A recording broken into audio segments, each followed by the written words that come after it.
Darling, I'm in a lot of pain. My star is on the wane. I know it never did shine that brightly, but at least it's shown enough for strangers to want to put their arms around me.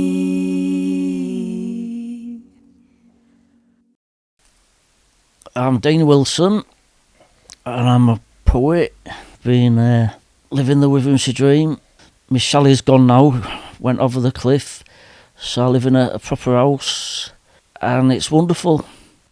I walk on the beach every day. I'm often up at 4, and on the beach if it's light, even when it's dark sometimes. If it's a decent day, if it's not sailing down, I usually go all the way to Tunstall. When I get to Tunstall, I sit on a rock, eat a banana, sit down for 20 minutes. I've got a postman's left leg, it's buggered, so I need to sit down for 10 or 20 minutes just to rest it, and then it's all right again until I get home. And along the way, I look for pebbles and fossils, and bits of broken pottery, and sea glass, and it's great. Yeah, I'm out there for hours and hours. But then I always like to be back for classic Emmerdale, which currently it's 1999, and so I love watching that. And Heartbeat as well. It's gone back right to the beginning when Nick Berry was in it, and then I have another little nap, and then I might go out again for a bit, and maybe go to Hull. So yeah, I have a good life really.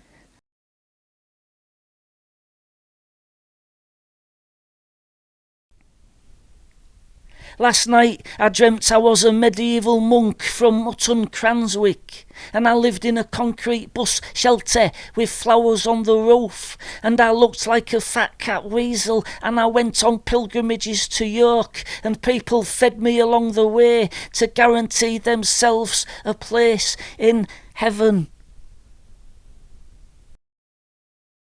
During lockdown, you wanting to see anyone, and but it didn't affect me that much because I didn't really see anyone anyway. I saw the odd person on the beach who I'd have a chat with, or maybe gone to Aldi. Yeah, so I think I fared better than a lot of people, because I'm quite used to being on my own. But I have missed going in charity shops, because I love buying knickknacks. Yeah, when the charity shops shut, I did feel a bit lost, I must admit.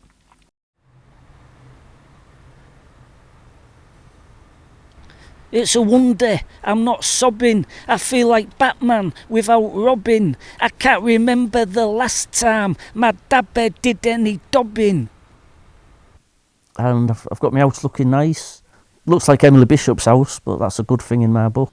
Maybe me not being able to buy knickknacks was a good thing, because my house is getting a bit knick-knack heavy, to be honest. I'm running out of spaces really to put things. I'll have to buy some new cabinets. There's no real theming to me knick-knacks, apart from me thimbles. They've got the proper thimble wall display things. One's in the shape of Great Britain, which is nice. I do like my hallway. There's lots of pictures of ships, and I've got my pirate and sailor heads. I like them, and my Elvis mirror. I love that. Finally got a record player to play all my old records. So getting me Connie Francis out, and me Patsy Cline, me Timmy Euro. I don't play it loud though. I'm not the sort. Yeah, it's a proper homely house. I love it. I think I'll live here forever.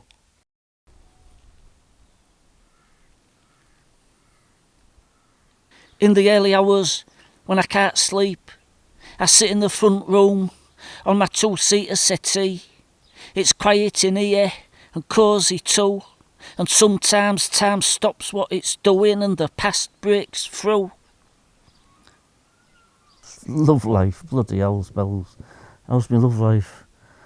Well, I ain't got a love life. I get a crush every now and again. I've got a crush on a lifeboat man at the moment, but that's going nowhere. It's a bit of a Gobi desert at the moment. I've never been on a dating app. I'm getting old. I can't be bothered if I meet someone nice in a pub or on the beach or wherever. Fair enough. No, it's not for me. Bloody hell. Settling down with someone. I don't think I will settle down. You know, I've been loved and I've loved, but you know, I'm well into middle age now, and I don't think I've got the energy for a big romance and all that passion. I think it'd finish me off.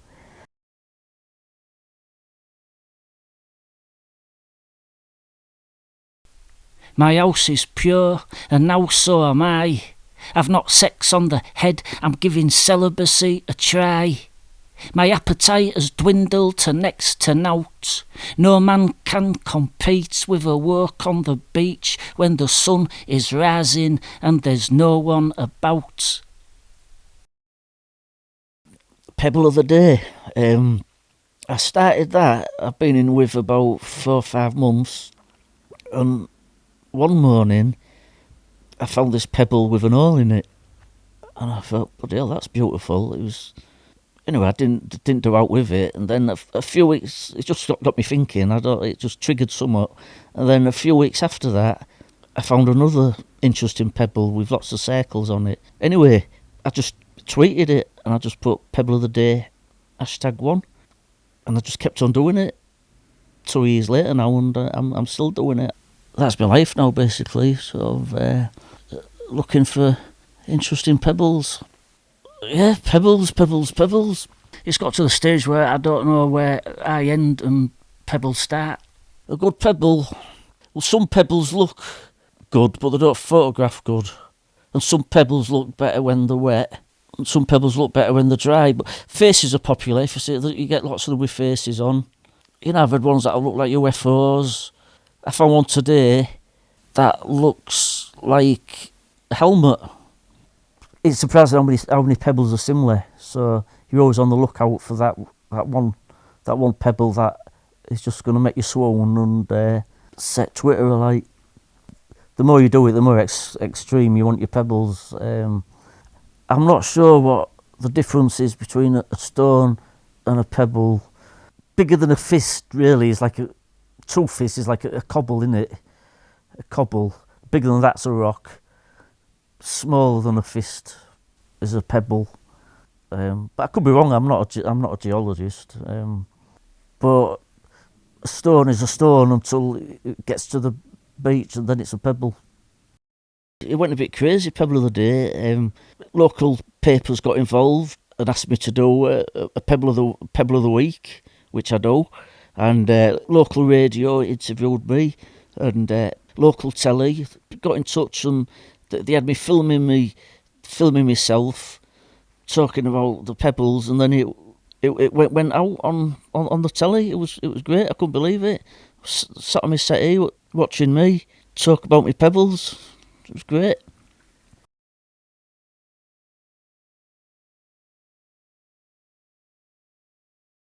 My shirt is pink, my sweater is blue. I'm on Kilnsea Beach, haunted by you. Send me a sign, give me a clue. The tide is coming in, I'm lost in the view.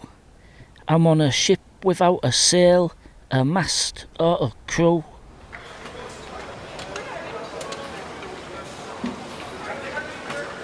Sometimes I'm a shrinking violet, sometimes I'm a diva, sometimes I'm in control, sometimes I get full moon fever. About a year ago, I was at my mate's. I was helping him move.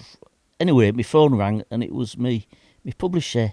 He had an email from these 2 musicians, Eric and Artie, from I think one of them's from Lithuania or or Germany, and I think one lives in New York. Anyway, they're like classical, jazzy sort of musicians, real popular. You know, like they'd put some music to three of my poems from my Facebook. Sometimes I'm so happy I'm not safe on the streets.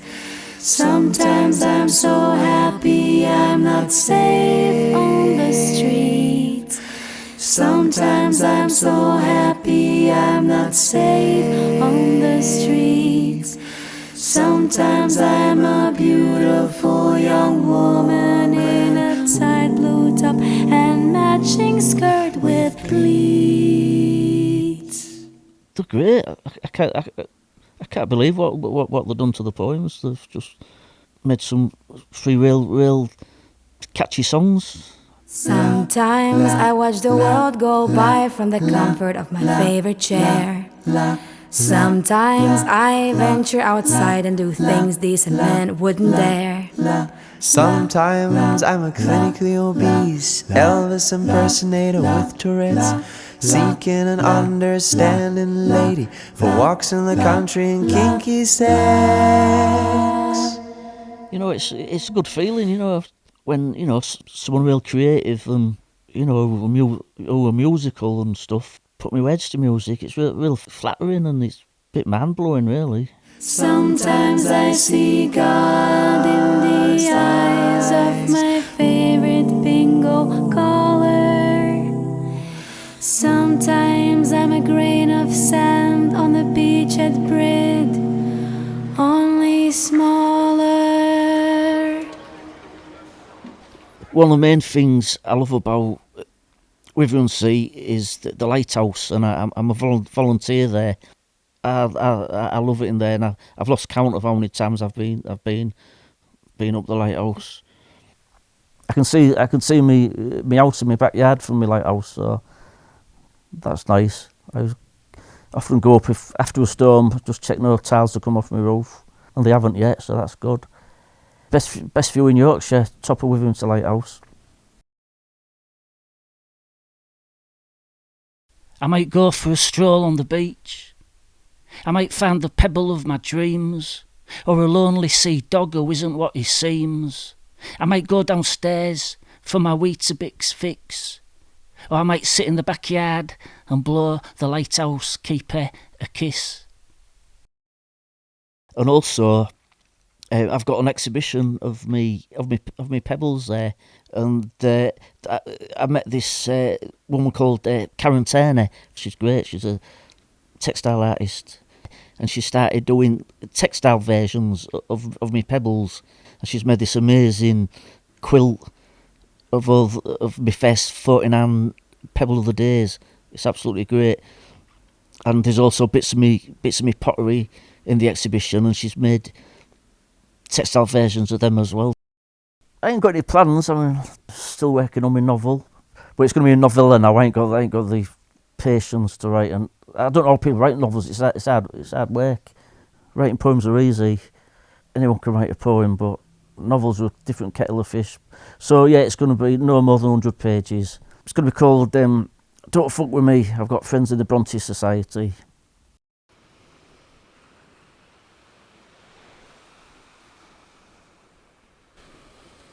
In the future, a million years or so from now, when pebbles have become plants, and plants have become animals, and animals have become people, and people have become gods, I'll look back on these walks on this beach and remember the love I found here. Never stand on a deck chair, no. Never stand on a deck chair. A friend of mine once did, and it collapsed beneath her. It collapsed beneath her. One of the biggest things I've missed is performing live. Fingers crossed I'll remember how to perform and get on stage, because my eyesight ain't what it was from a year ago, and my memory's gone as well, so I just hope I can still do it. If it all goes tits up, I can always read my poems to the sea and the beach and the pebbles and the sky. They always seem appreciative. So please, please, please be aware and never, ever, ever, ever stand on a deck chair.